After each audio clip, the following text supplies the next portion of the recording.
With A-level results released this week, BBC Newsnight hosted a debate on university funding, and it included a fiery exchange between Chloe Fields from the NUS, that's the National Union of Students, David Willits, who was university's minister under the Tory and Lib Dem coalition, and Joe Grady, who leads the Lecturers' Union.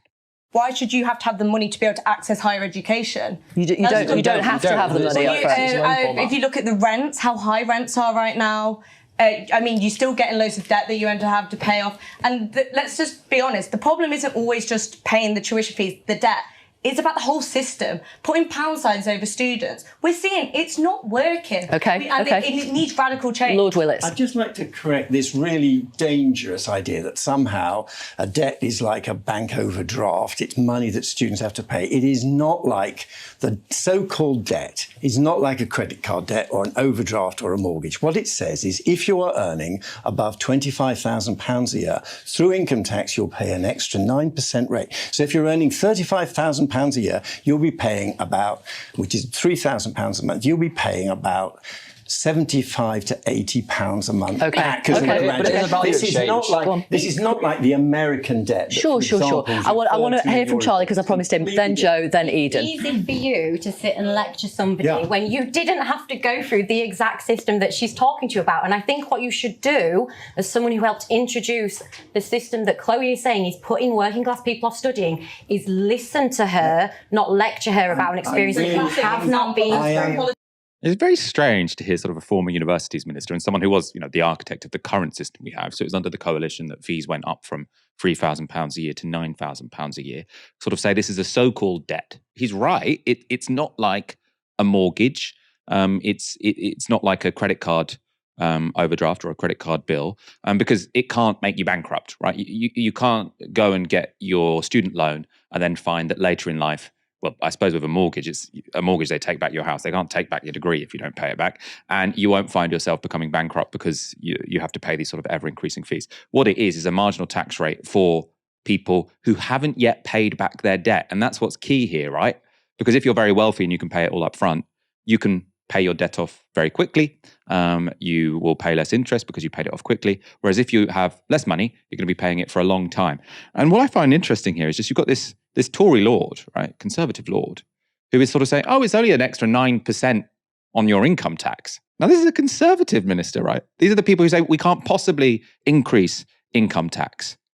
This would disincentivize work. And he's saying it's only 9%. 9%. Now, can you imagine if the Labour Party sort of at the next election said what we're going to do is put 9 percentage points on tax? 9p for every pound you earn over 25k, we are going to add to tax. Now, that would be completely bizarre, right? But the only way they have managed to make it seem acceptable is one, only non-rich students pay it. And two, they've managed to phrase it as a debt. He's saying, so-called debt, but you've called it a debt for a reason because the Tories don't want to be arguing for sort of increased taxes. Seems very bizarre, very dishonest to me. Let's look at David Willits' response to Joe Grady's point there. Of course, I understand the point that's being made. And let me first of all just reply to that. As a result of what we did, we got rid of the old controls on the number of students going to university. More students go. I don't agree with you. I think more students going to university, including a big increase in the number of low-income students going, is a great social progress. And of course, in the year I brought in those changes, I really wanted to track. The disaster would have been if young people from disadvantaged backgrounds thought they were having to pay for their higher education and couldn't afford to go. That would have been a tragedy, but it didn't happen. The pressure point, and I completely agree with you, the pressure point isn't the fees and the so-called debt. The pressure point is cash to live on while you're at university. And I'm going to hear from some more students right now. Facing students. Mike, you work in a university, you're a lecturer, so I assume this is an issue close to your heart. You're presumably a student not too long ago. You don't seem like you've been out of university for decades. So how do you feel? I'm sure you're still paying off your student loan as well. How do you feel about this? Whose side are you on? Is there no policy but abolish tuition fees that the left should back? Are there potentially some nuances here? There are some nuances for sure, and I think it's actually one of those debates that splits academics in some ways. I was speaking to my colleagues about this just 2 days ago in the context of A-level results, and some schemes I've been involved in. And I think there are kind of two schools of thoughts based on the academics I know personally. So on one hand, you have the idea that 9,000 is just way too much. Like, that's way too much. I think there's general agreement that's way too much. However, some would argue that maybe we should return to 3,000 rather than abolishing tuition fees completely. There are others who argue, and I think I'm more sympathetic to this argument, the idea that we should actually view education as a societal good. So the more people that go into higher education, the better it is for our economy, because we have more knowledgeable citizens after their university degrees with more skills, and they can help the economy. They can go into into nursing, for example, into business, and if you're someone that views the world through economic growth, they can help contribute to economic growth and also to a better society, a society that runs better with with better trained nurses, better trained doctors, etc. So actually, that's a strong argument for having free tuition fees and actually having and providing access to higher education for all, and you can reduce the barriers to higher education. And it's something I feel quite strongly about, because I was actually involved as a PhD student in a scheme that helped, or was going to help, students from underprivileged backgrounds go to university as part of a program between King's College University and Raheem Sterling Foundation. Now there are going to be 7, black students who come from low-income backgrounds. They're going to have their tuition fees and their maintenance covered by the Raheem Sterling Foundation. So that's something that's really, really important. And I feel like what I found over the course of that partnership was that people from low-income backgrounds, as little children from low-income backgrounds, are put off by the cost of university. You hear them talking about the idea that they're taking years out of, after they finish it at school, they're taking years out to try and save money, and still not able to save money for university. They're making these huge sacrifices to attend university. I also think it's important to remember that not every student can take out a loan. So for some Muslim students, and Muslim students, some do take out loans, others don't because it's impermissible, and some can't take out the loan because it has interest.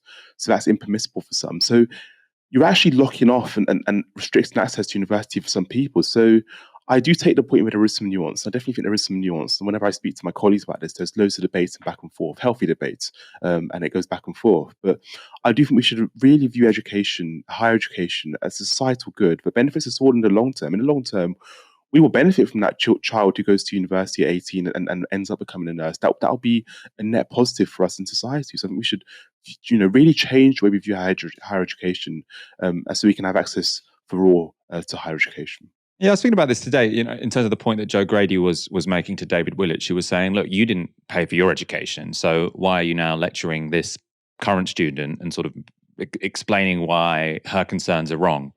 And I suppose, David Willett's, well, I don't want to put words in his mouth, but presumably, you'd have an answer such as, well, back in the day, only 14%, I think by the end of the 70s, 14% of people went to university. Now it's 50%.